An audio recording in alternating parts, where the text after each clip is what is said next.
Are you truly stepping into the role of leader in your own life the way you know you're meant to? What shifts would unlock your full potential?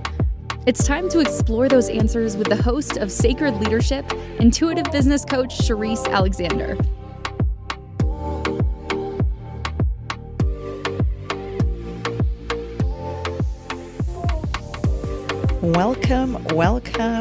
Welcome to Sacred Leadership with Sherisse. My name is Sherisse Alexander, your host on Sacred Leadership with Sherisse here on the Inspired Choices Network.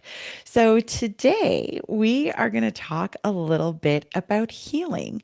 So many people begin their healing journey with a quiet assumption. Something must be wrong with them. But in this episode, I'm looking to gently dismantle that belief. In today's episode, I'm going to perhaps allow you or invite you to reframe healing, not as a correction, but as a refinement, a natural response to growth, awareness, and leadership. We're going to explore a little bit why doing the internal work is not a flaw to hide or apologize for, but a sign of emotional maturity and self-responsibility. What I'm inviting you to do is to release shame and replace it with honest self-awareness. Clarify the difference between responsibility and fault, and why taking ownership of your inner world doesn't mean you caused your wounds. It means you're choosing how you carry them forward.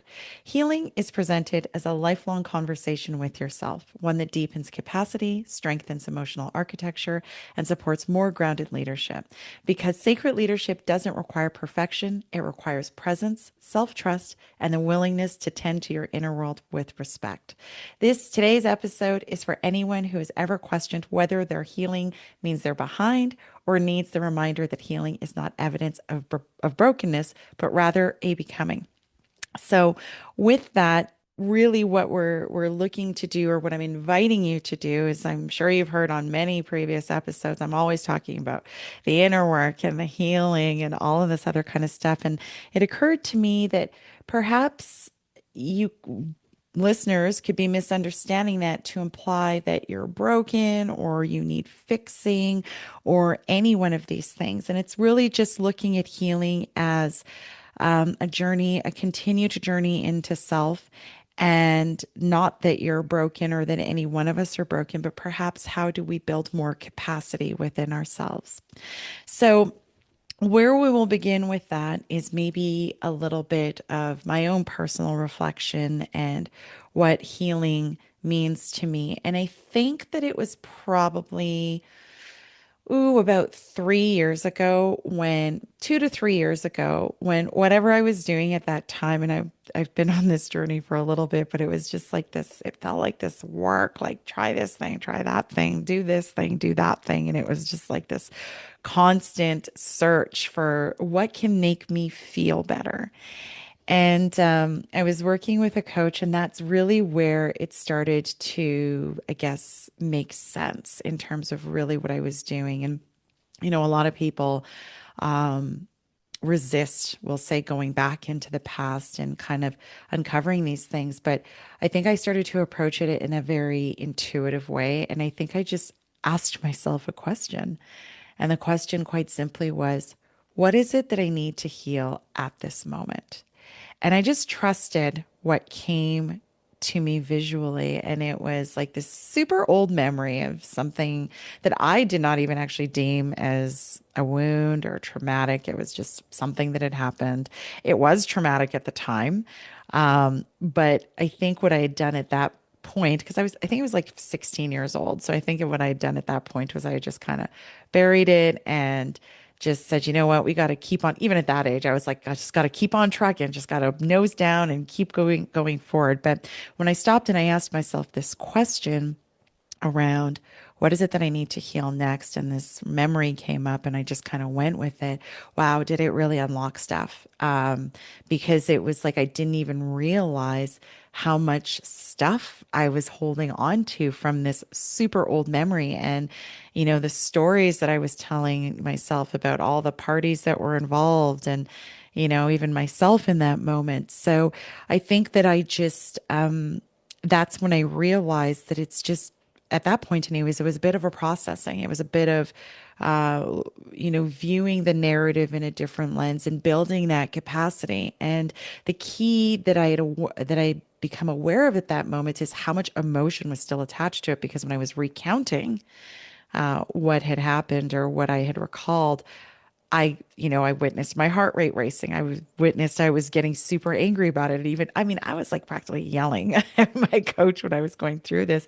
And at the end of all of it, I said, "Oh my gosh, I didn't even realize I was still so upset about that because it had never come up." And so that is where it had begun for me, this awareness of like, I don't have to get lost in the story, but there's clearly something here that needs to be looked at, addressed, and then we release and move on. And then the other thing that I've kind of been more aware of is like, how do we approach it, and how do we show up, and how do we respond with those things? And I'm not even talking about, in the emotional sense, but really in the somatic sense, in the body sense. And how can we see that for what it is? So, what we're going to do first is we're going to talk about your body and the nervous system and how it responds. So, of course, many of us or all of us have heard of, fight, flight, or freeze. But those are really responses to when we feel unsafe. And, it happens, yes, if there's an emergency and you might do exactly all those things, like, put your dukes up and or run or do nothing in that very, very physical sense. But there's other ways that we cope that are not as obvious. That is still your nervous system or your body still trying to navigate when we feel unsafe, right? And that's really what the first thing I think is to realize about healing is maybe there's sometimes resistance because we don't know what's going to come up. We don't know how we're going to respond to it. We don't want to collapse under the pressure of it, especially if it's something extremely emotional or very, very traumatic, or maybe you didn't even know that it was emotional or traumatic, right? And so some of the ways that this can show up is through things like hypervigilance, people pleasing tendencies, emotional numbing, overworking, avoidance, and control. These are some of the ways. And if you're not sure what your tendency is, I done this. It's actually called, it's like a saboteur assessment. I think I've talked about it on this podcast before, but this was really useful for me because it helped me highlight. You can call it saboteurs, you can call it, some of the things that we do when we are in that fight, flight, freeze kind of energy. And if you are interested in seeing what you might do or what those saboteurs are, then go to positiveintelligence.com/saboteurs and it's a quick assessment. I think it maybe takes about 10, maybe 15 minutes. And at the end, it'll highlight for you like all of them ranked. I think there's 11, 9 or 11, but it'll give them to you all kind of ranked. And the top three are the ones that you want to pay attention to. I feel no way about sharing this. So I'm happy. Like when I kind of went through this list, I'm like, I've definitely been a people pleaser. That's one of mine. A previous version of myself used to be an emotional number, definitely an overworker, avoidance. I guess you could say I'm most of these, to be honest with you. But I have no shame with it, right? Because now when I see it, I'm like, oh, okay, why am I avoiding this? Or why am I feeling like I need to people please or any of these things? But I think it's important to have an awareness of what these things are and where they show up so that when they do show up and you can begin to look at them playing out in an experience, then you can also say to yourself, okay, so this might be something that's being triggered here. Let's see what's going on here. So let's go into a little bit more detail about what these things are so that even if you don't understand what they are, just mean rattling them off, then maybe this will resonate with you a little bit more. So, hypervigilance is a constant state of alertness where the nervous system is scanning for a threat, even when nothing is visibly wrong. So, we often talk about this now, how, ancestrally, yes, there were physical threats out there, but now your body is just wired for it in a lot of ways. Like, we're always looking and scanning and seeing, like, are we safe? Are we safe? Even when there's no apparent danger. So, it's needed when there's legitimately danger. But in today's world, we are generally speaking constantly looking for it and putting ourselves in this like stress situation all the time, even if there is no apparent stress. So, how it could show up is in always being on or aware, difficulty relaxing, constantly scanning. So, like reading tone, reading mood, reading energy. Like a lot of this actually sounds like me, if I'm being honest, and anticipating problems before they even happen. So, this would be like an inability to experience a moment in joy, but actually waiting for the other shoe to fall. So I actually definitely know this is one of mine as well. I just don't remember where it showed up in the saboteur assessment. So those are examples of what that's a definition of what hypervigilance is, and those are examples of how it shows up. The second one here is people pleasing. So, this is a survival response where connection is maintained by prioritizing others' comforts over your own needs. So, this can be exhibited through difficulty in saying no, or you say no and you're like, here are all the reasons why I'm saying no. So, like justifying or over explaining your position, fear of disappointing others. So, you don't want to hurt their feelings, you don't want them to think negative things about you, that you don't love them or you don't care about them or their things are not important, things like that. Feeling responsible for other people's emotions. So, in other words, when we're people pleasing, we're sacrificing what it is that we need in that moment so that we can make sure that other people are feeling safe and comfortable. So, in essence, you're kind of like compromising your own comfort and safety so that someone else can be comfortable in safety. So that's another example of how a saboteur or, the awareness around this healing again might be evident.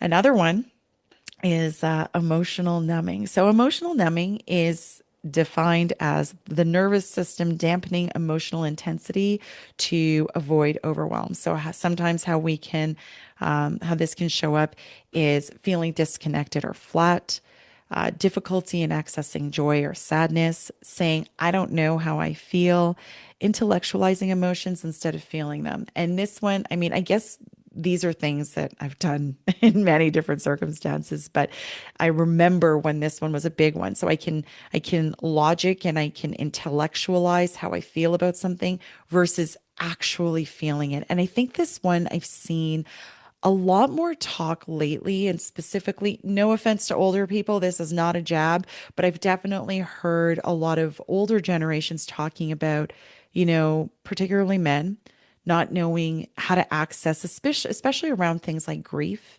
not knowing how to cry, not knowing how to feel sadness, not knowing how to like really give into that emotion. And I think it might be a tough one for people because it's like you might have this concern that you will collapse under the weight of it.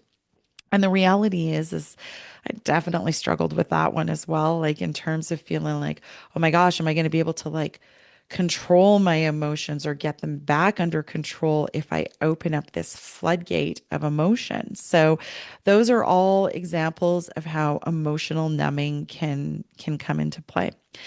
The next one, which I feel like many of you could be familiar with, is overworking. So, this is where we use productivity and achievement to create safety, worth, and control. I love this one because I am definitely guilty of this one, where it's like, you feel like your world, the only way that you can control your world is if you are constantly pushing, constantly driving, constantly working towards achievement.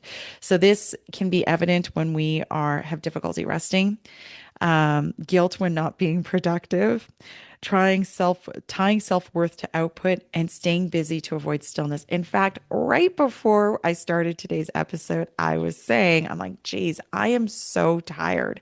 And I am legitimately tired. And there's one part of my brain that's like, oh, you've got all this stuff to do.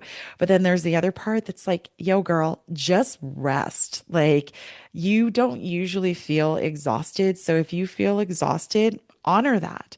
Instead of like pushing through with like, I gotta do. So that is all the examples of overworking as, maybe an indicator of diving into what we need to maybe build capacity on. I lost. Oh, avoidance is another one here. And this is the nervous system's way of keeping you away from situations, conversations, or emotions that feel threatening. I love this one because I see it around me all the time with people who actually I'm guilty of it as well. Because the first one here of how it shows up is procrastination or ghosting difficult conversations, distracting yourself instead of feeling, and delaying decisions. So I lied. I'm all of these things. I've done all of these things. And I think that we've all been guilty of this, right? Like you put something off because you don't want to dive into it. You don't have them. You don't feel like you have the mental, the emotional, even the physical bandwidth to kind of lean into it. Avoiding difficult conversations or kicking the can down the road, as I would say. Distracting. I think we see a lot of this with social media and like the scrolling, even the dual screen scrolling that people are doing, or delaying decisions. And I think that in a lot of ways, as connected as we are and with technology and social media and all of these things, this makes this avoidance piece really, really easy to fall into a trap of. So, we are going to take our first break and we will continue talking about these saboteurs that can show up. We'll be right back. Leadership isn't reserved for CEOs or world leaders. It's something each of us is called to embody in our own lives. But how do you awaken that inner leader with clarity and confidence? On Sacred Leadership with intuitive business coach Sherisse Alexander, you'll discover powerful tools and spiritual insights to align your words, actions, and outcomes. Tune in every Wednesday at 11 a.m. Eastern, 10 Central, 9 Mountain, and 8 Pacific, right here on InspiredChoicesNetwork.com.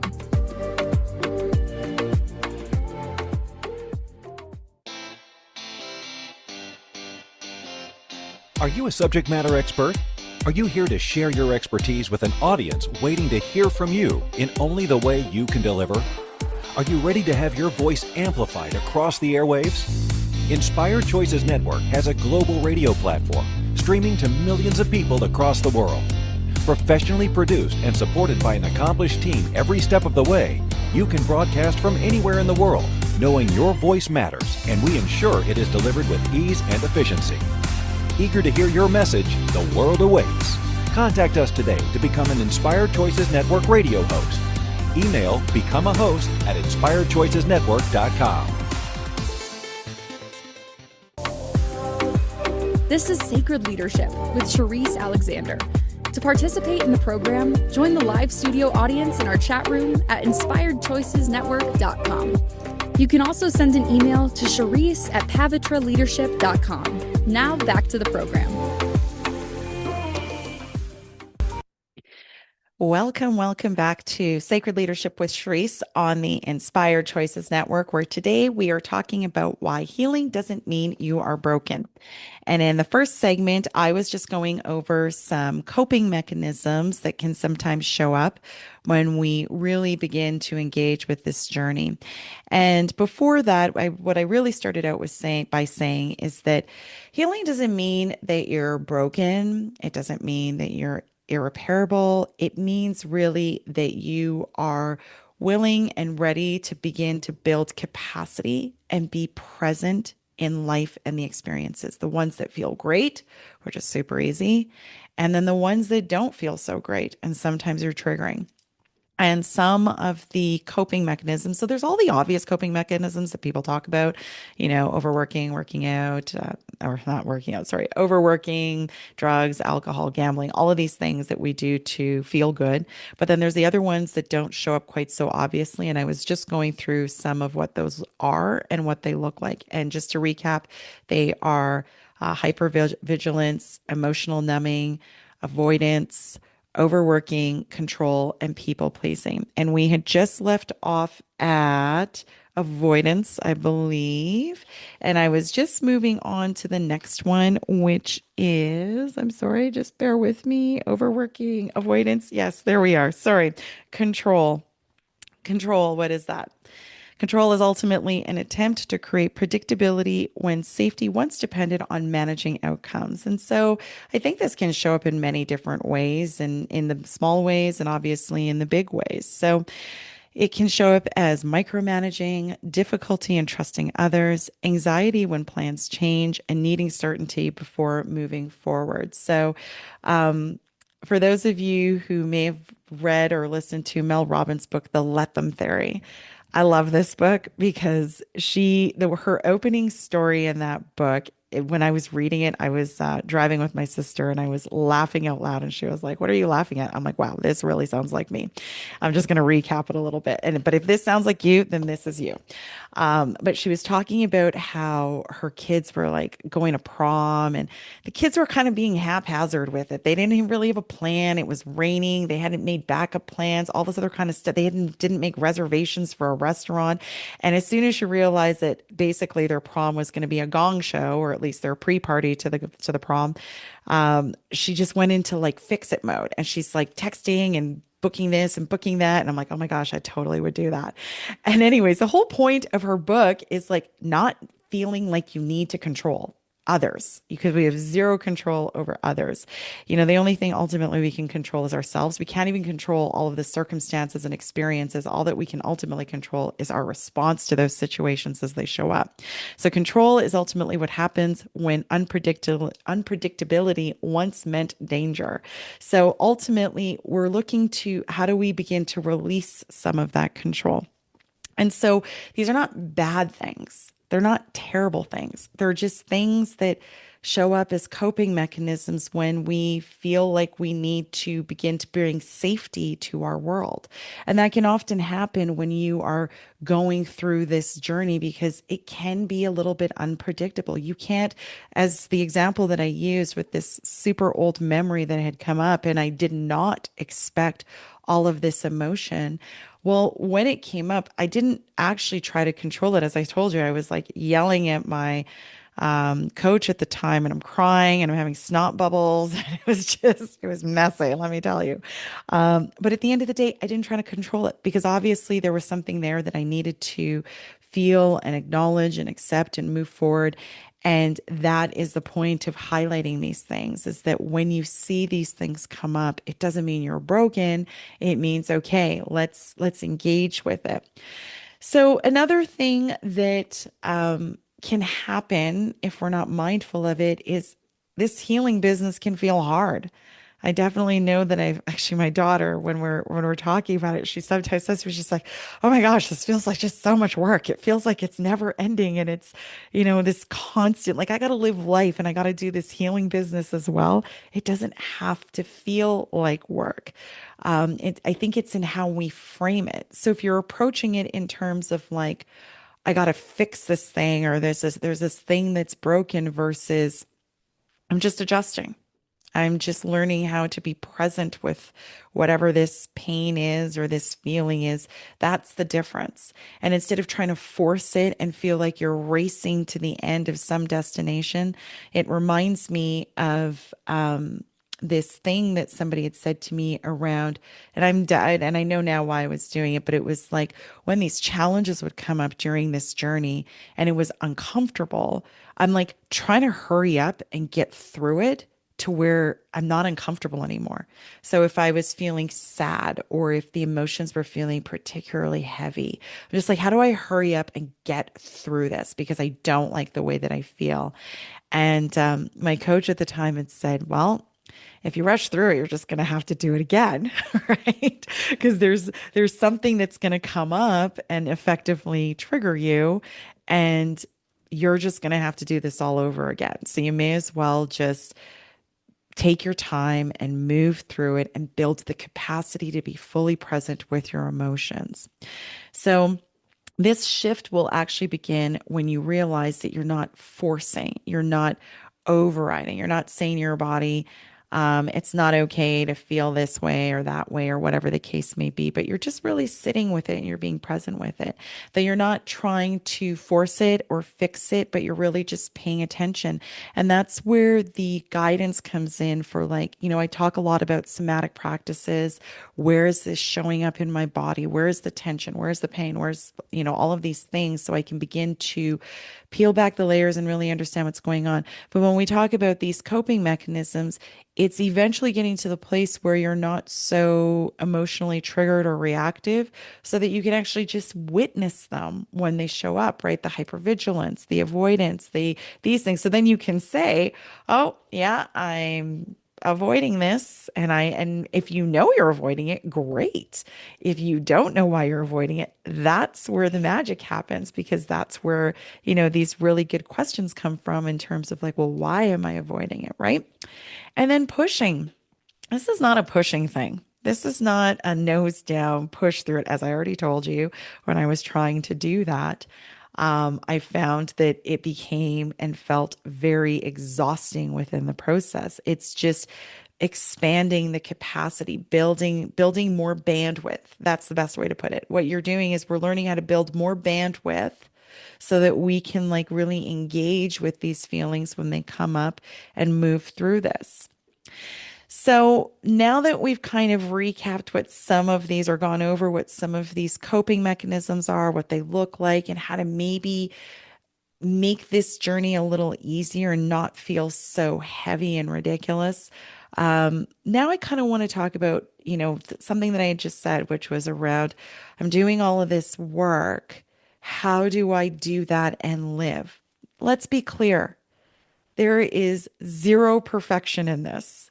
This is, I don't want to say it's a lifelong journey, because I feel like, as you begin to open yourself up and really engage with this, I have this visual in my head of what it looks like, right? Where it's like there'll be, as soon as you start to realize that you're being triggered, we'll say, or you're beginning to engage with it.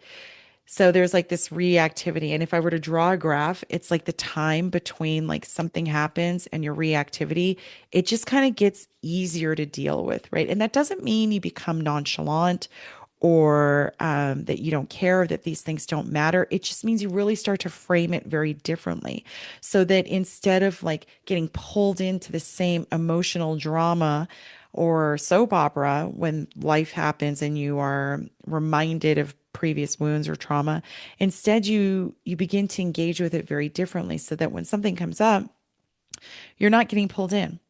You're able to take a step back and you're like, okay, that's interesting. What's going on with this? And that time, just, it's almost like, I can, if I were to say it, it's like it's got really short bars at the beginning of the graph, but at the end of the graph, you've got lots more capacity. That's where we're going. So you're not avoiding anymore. You can sit fully present in those emotions. You can feel them. You can name them. You can even identify where they're coming from. And you can just sit with it and be fully within that. So there's this idea possibly that eventually we get to the end. Well, yes, when, this gig is up, this journey is up. But I think what ultimately happens is the triggers just have less power over us. And I remember recently, maybe not recently, but a few months ago, I was having a conversation with my sister, and I was getting real heated over something that had nothing to do with my life. Zero. In fact, I even said to her, I was like, why am I getting so hot about this? And I just said, you know what? Clearly, there's something in your situation for me that I am getting so emotionally pulled into this thing that has nothing to do with me, right? And when I contemplated it and when I thought about it, I'm like, oh, it was something from like 10 years ago. And I'm not, and this is sometimes how it is, right? It's like you get pulled into somebody else's story and it starts to dredge up these old things in your, because really, honestly, your brain doesn't know if it's past, present, or future. So when these past events are happening, or these memories are happening, or you're telling stories or recounting experiences to someone, you can quickly and easily get pulled back into it. So it's not like there's actually an end date, but there was an awareness of like, oh, wait a minute. I'm not in that situation anymore. This is not actually happening to me. This has zero to do with me, but the trigger was still there in somebody else's story. So there's not perfection. There's not this this and then this and then this and then this. It's kind of all over the place. It's not linear. And the awareness, even in that moment, didn't erase the fact that, oh, yeah, I had an experience that was like really painful. And even engaging with someone else's story still brought up all of this stuff. So even in that moment, I wasn't upset with myself. I wasn't like, shucks, darn, why aren't you over this yet? It was more like, oh, I still got some stuff there. Or, oh, why am I getting pulled into this thing that is clearly not mine, right? So let's have some grace with ourselves, I think is the point. And then, even the last point that I want to make on that thought is growth doesn't erase grief or feelings. It doesn't mean that I never feel. It doesn't mean that I'm never triggered. It doesn't mean that wounds of the past don't have a way of just kind of sneaking up on you. And if you recall, again, in this example, I was being rubbed on somebody's, like in my own emotions based on someone else's story. And it doesn't have to be like that. So we are going to go to our second break, where we will continue talking about how this journey is, it's always happening. It's always in parallel. We'll be right back. Leadership isn't reserved for CEOs or world leaders. It's something each of us is called to embody in our own lives. But how do you awaken that inner leader with clarity and confidence? On Sacred Leadership with intuitive business coach Sherisse Alexander, you'll discover powerful tools and spiritual insights to align your words, actions, and outcomes. Tune in every Wednesday at 11 a.m. Eastern, 10 Central, 9 Mountain, and 8 Pacific, right here on InspiredChoicesNetwork.com.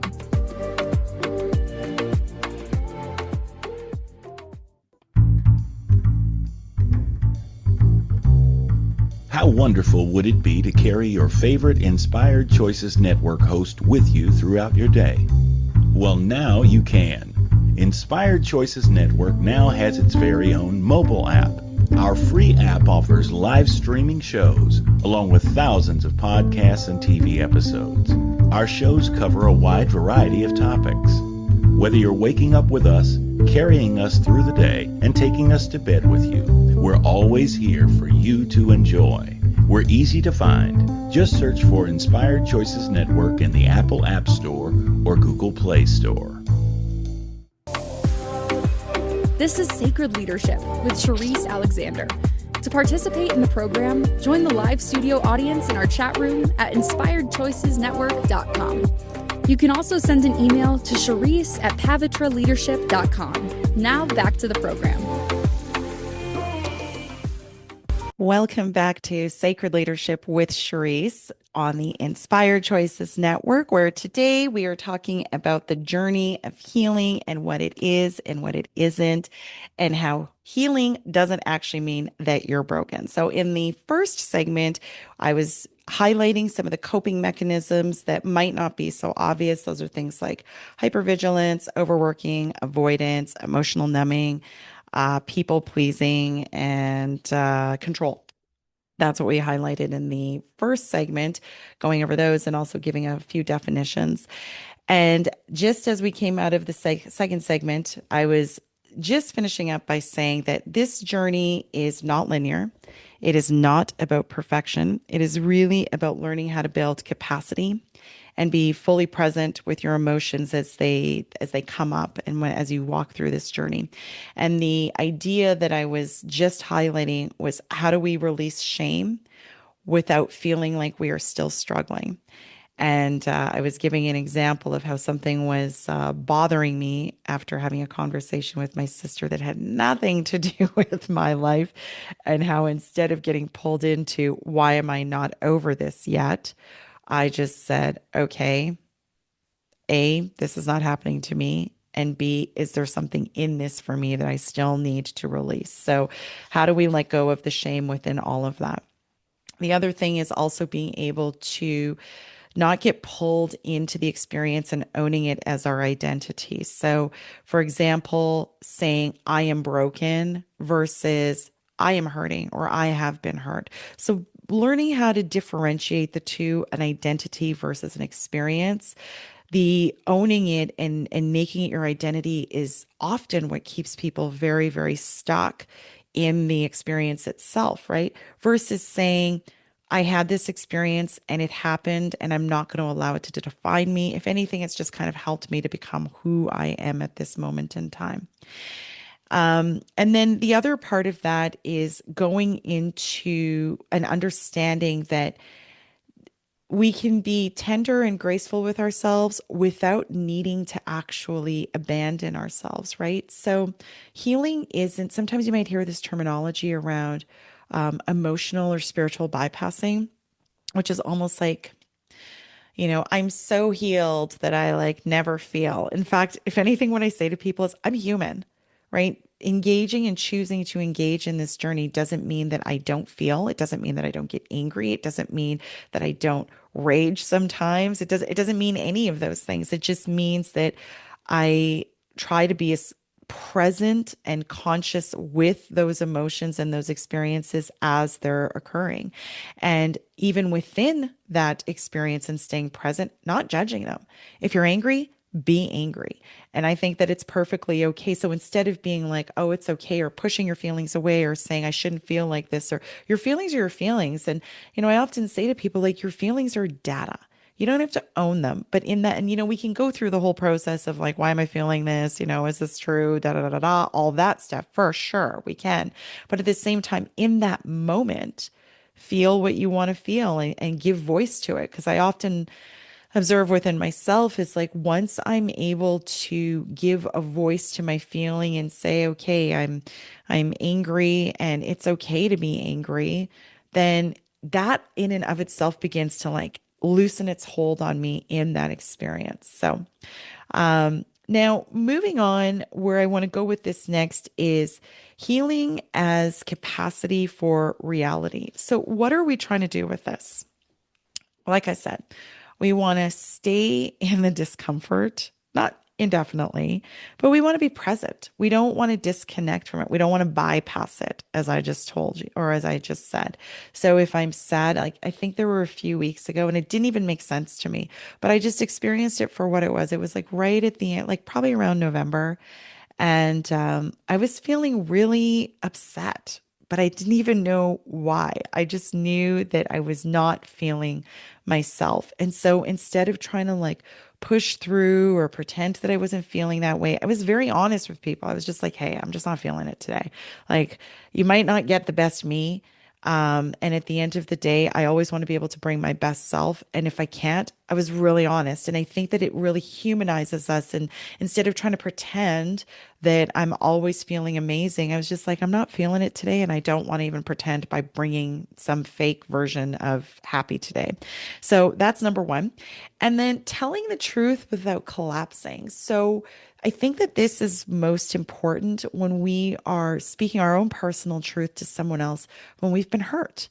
And this kind of ties into, if you think about it, with the people pleasing. So let's say somebody hurts you and you almost try to make it easier for them by minimizing your own pain. Or the alternative of that is like going full in on it. So this is where I'm often careful of like emotionally regulating myself before engaging in that conversation, because I want somebody to hear me when they've hurt me. Like if somebody's hurt me and it's wounded me deeply, I want them to be able to genuinely hear me without getting drawn into the full-fledged emotion of it. So if somebody's hurt me, often what I will do is I will just be like, if they ask me, I'll just be like, you know what? I'm really processing this right now. Don't worry. I'll come back and have a conversation with you about this, but now's not the time, because I'm going to say or do things. Usually say, I don't really do things. I'm going to say something that I don't mean. And I have a saying, you can't unring a bell. So this is where that emotional regulation comes in, where a situation is emotionally charged. I think it's very okay to put a pin in it so that I can speak my truth without collapsing under the weight of the emotion of it. This one is one that I've had to work on, which is learning how to let joy in without waiting for the other shoe to fall. And this one I think takes practice. And that comes back to that whole coping mechanism around hypervigilance. Joy is something that I try to not look for, but try to experience every single day. And sometimes it's in the really teeny tiny things, and sometimes it's in those really big, obvious things. But can we begin to let joy into our life without bracing for, the downturn of life? And last but not least, allowing support without deflecting. This one also takes me some work. So the way this looks is the idea that I can do it all and I don't need anybody's help. Yes, I'm very capable. 100% I am. But I really had to learn. One of my coaches, she's so funny. She actually gave me an exercise where she was like, you're going to have to go out there and ask for help. And she's like, and not from people that you expect it from, but like from complete strangers. And this was like terrifying for me. I'm like, you want me? Because you know what was going on in my head? I was like, oh, I'm going to be looked at as being weak. So this one is a really good one, allowing support in without deflecting or saying I can do it or I don't need it. It doesn't mean any of those things. And if we take this to like the spiritual and energetic kind of topic of this for a second, where this really resonated with me is if I keep deflecting the help, then how can I actually get it? So, for example, it's like praying to God and saying, please help me with this thing. And then God actually sends you this thing, not in the way that you expect it, but when it comes through help of someone else, you're like, no, I don't need your help because you're expecting it in a certain way. I hope that really makes sense of what I'm trying to explain here of allowing the support without deflecting it. So if you're going to ask for the help, so for those of you who are not good at asking for help, ask for the help and then accept it in whatever form that it comes in. Because from the spiritual side of things, how the heck are you ever supposed to actually get the help and the support if you say no to it? It doesn't work like that.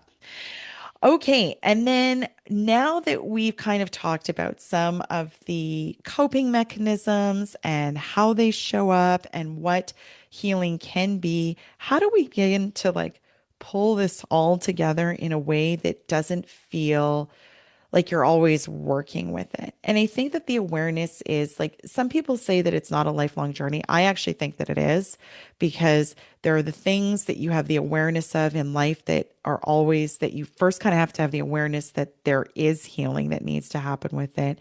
And then there's the how do I do it in a way that resonates with me and that is healthy and so that I can actually address it and begin to like let go of whatever that thing is. And before we go into like the maturity of it and the integration and how we can really begin to embody it. Why am I having this episode now? Well, I'm having this episode now because in the last few, I've talked about what I deem to be such an integral and important part of sacred leadership, and that is the inner work. How can I possibly begin to lead other people in organizations and schools, institutions, however that might show up? So in other words, what I'm trying to say, how can I begin to lead large groups of people if I can't even lead myself? How can I begin to show up in an emotionally mature way or, begin to guide people on how to do that if I can't even do it with myself? So the reason why I'm taking like this really large step back in terms of like different ways that these things show up is so that maybe we can identify it. Because the one thing that I hear a lot of people around me saying, I was having a conversation quite a few months ago, actually 6 months ago with somebody. And I was just kind of like poking in a way that I had not poked before. And I was just kind of like, what was your childhood like? Like, what were some of the things that, you didn't really, there's the obvious things, but like, just trying to just peel back some of the layers and have this conversation with this person. And this person, I don't know if they got defensive or they were just fully avoidant, but they were just like, oh, nothing. Everything was amazing. Everything was great. Nothing happened. And I find myself having these conversations actually over the last 6 months, roughly, with quite a few people where I'm asking these questions, and I'm asking these questions with intention and purpose. I'm asking these questions because I'm saying to them, like, have you thought of this, without saying, have you thought of this? And the answers have been fairly consistent over quite a few people who are just like, oh, nothing. My childhood was amazing. amazing. There was nothing that happened. Or another one that I hear is like, I don't like to dwell on things. I just want to keep it moving and not focus on the past, just forge ahead to the future. And to me, those are indicators that maybe there's something else at play, perhaps a little bit of avoidance. So if that sounds like you, then maybe this is definitely the episode for you, because my point ultimately being, before we can be CEOs and managing directors and executive management of other people, it really, really does begin with ourselves. And one managing director I'd recently talked to, it was so well put, and I can't wait to get him on this show because I just love all the things that he says. But we were having a conversation and he was saying to someone else at the table, he said very clearly, before you can really effectively lead other people, you got to be able to like humanize yourself. And part of humanizing ourselves means we got to show that it's not perfect, that it can sometimes be really messy, that we can be really, and I don't say emotional in a out of control way, but that we can get in touch with our emotions and we can feel them and we can be present with them and not try and avoid them and bat them away. So with all that in mind, I just wanted to give a little bit of background before we moved into, the embodiment and integrating all of these things and how do we do this dance while we fully live life. So if you are enjoying this show, please give me a 5-star review as we go to break, our final break of today. We'll be right back. Leadership isn't reserved for CEOs or world leaders. It's something each of us is called to embody in our own lives. But how do you awaken that inner leader with clarity and confidence? On Sacred Leadership with intuitive business coach Sherisse Alexander, you'll discover powerful tools and spiritual insights to align your words, actions, and outcomes. Tune in every Wednesday at 11 a.m. Eastern, 10 Central, 9 Mountain, and 8 Pacific, right here on InspiredChoicesNetwork.com.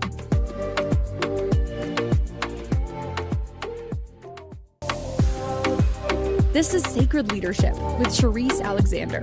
To participate in the program, join the live studio audience in our chat room at InspiredChoicesNetwork.com. You can also send an email to Sherisse@pavitraleadership.com. Now back to the program. Welcome back to Sacred Leadership with Sherisse on the Inspired Choices Network. And just before break, I was reminding you that if you are enjoying this content, please, please, please give me a 5-star rating review on iTunes, and I would be supremely grateful. And this will assist me in getting the information out to those folks that need it. So right before the break, I was just talking about why I decided to do this particular episode at this time, because in this next upcoming year, we're really going to try to weave together what this journey looks like when we are healing and we are learning how to find the leader in us. All of these things, they do work together. And that's ultimately why I keep coming back to, in order to really effectively do this, we have to begin with ourselves. So pulling this all together for you. In the first segment, I highlighted all of the ways, not all, some of the ways that these coping mechanisms show up and what those coping mechanisms are. They are hypervigilance, overworking, avoidance, people pleasing, control. And I don't remember the last one, but there's 7 of them. And I also indicated that if you're not sure if that's you, you can certainly go over to positiveintelligence.com/saboteurs/ and take their 10 or 15 minute assessment. It will rank where you are heaviest in those things. And again, what these are just kind of coping mechanisms, the things that you might tend to do when you are being challenged or triggered, or that word is really bugging me these days. So I'm just trying to find different ways to say it. We're going to say when a wound is being rubbed. That's what I'm going to say it. And so that's one of the things that we covered here. In addition, we chatted a little bit about how we begin to do this journey as we are staying present with ourselves and really engaging with the emotions, but in a way that you don't necessarily feel like you are collapsing, like you have anything that you need to have shame around, and that this journey, ultimately, this very intentional healing journey, is ultimately about how we stay present and not shame ourselves as we continue to have things that rub on those wounds that we might not like. So now, as we are coming to a close, I want to talk a little bit more about how we integrate and pull all of these things together. So I want you to remember that your body and your nervous system is always trying to keep you safe. And so there's nothing wrong with you. These are just perfectly normal coping mechanisms or protective instincts that, kick into gear when we're not feeling safe. And that's ultimately what this boils down to, right? Safety and security is like probably one of the most basic things that every single one of us needs. And if we're not feeling emotionally safe, physically safe, spiritually safe, mentally safe, this is when these things really, really start to show up in our world. So it's nothing wrong. It's nothing broken. It's your body adapting and trying to keep you safe. The other thing is that you're not broken. It's a coping mechanism. And so when something happened, usually back in your young days, like when you're a child, you figure out, how do I get through this? And so all that we do is we ultimately take that pattern and we begin to do it over and over and over and over again in life, because we're adapting, we're keeping ourselves safe. So that's, again, a pattern doesn't mean you're broken. A pattern means I've learned how to adapt and how to keep myself. Why can't I talk today? I'm tired. That's why. We've just learned how to adapt and keep ourselves very, very safe in the process. This one's a big one, which is, how do we keep ourselves whole yet tender? So I think that this comes back to the conversation around having a lot of grace and patience with yourselves as you go through this, as you choose to engage and not suppress or avoid. And the relatable example, even now today, as I'm saying, like, I'm really tired, and there's like this inner war with myself saying, oh, there's all these things that you need to do. But the softer side of myself, the grace side of myself, is saying, but you're tired and it's perfectly okay. It was a busy holiday season and there's a lot that has happened, in the latter part of the year. It's perfectly okay to just want to rest and recoup. You don't need to charge through this. So that's an example of what I'm talking about when I say grace. Or another example is when something or someone rubs on a wound and we still have a response or a reaction. It's okay. It's a process. We're learning. So have grace with yourself and realize there is no perfection in this. There's just learning and awareness and choosing to come back to it again and engage with it versus avoiding it, right? Or emotionally or spiritually bypassing whatever it is. And then healing, what I just said, that healing is presence. It's not perfection. It's going to sometimes be messy, as I told you about my snot bubble story of having this awareness, asking myself, oh, where is this coming? Like, what is it that I need to heal next? And then having this very old memory that had such an emotional response to, right? So I chose in that moment to be very, very present with it and let myself feel it. And then also, in addition to that, having the awareness of like, holy smokes, I didn't even realize that this thing that's so old, 30 years, literally 30 plus years, was still bothering me, right? But I'll tell you, once I chose to like really engage with this thing from the past, it lost its hold. And who knows the umpteen ways that one incident was still holding on to me in so many ways that I didn't even realize. So this is actually the beauty of like facing these things. It's like it begins to like unravel all these other things that you're so knotted up about. So because I talk so much about somatic practices, as we are getting near the end of our time here today, I want to leave you with some questions that you can maybe ask yourself as you choose to like engage with this. So the first question I would pose to you is, what did my body need when I learned these patterns? What did my body need in that moment when I learned these patterns? So if we're using myself, I need rest. And I know that. So the pattern is overworking. I'm going to disrupt that pattern today. Another question is, What am I judging that once protected me? So that could be control. So I might feel like I need to control situations so I feel safe. And I might have been judging myself, but I can see now that we try to control things sometimes so that we can feel a sense of safety and security. Another question is, where am I rushing myself instead of listening? This one is one that I have done in the past often, just trying to hurry up and get through. Well, what am I running away from? What am I avoiding? Why am I trying to rush through this? Again, these are questions that you can ask yourself if you choose to engage in this particular experience. And another question would be, what would it look like to heal without making myself wrong? So again, we are absolving ourselves of judgment. We are releasing what the shame might be around it. But what would it look like to heal without making myself wrong in this process? So I hope you found this episode particularly juicy for you today and helpful. We will return next week. And until next time, please take care of yourself. Take care.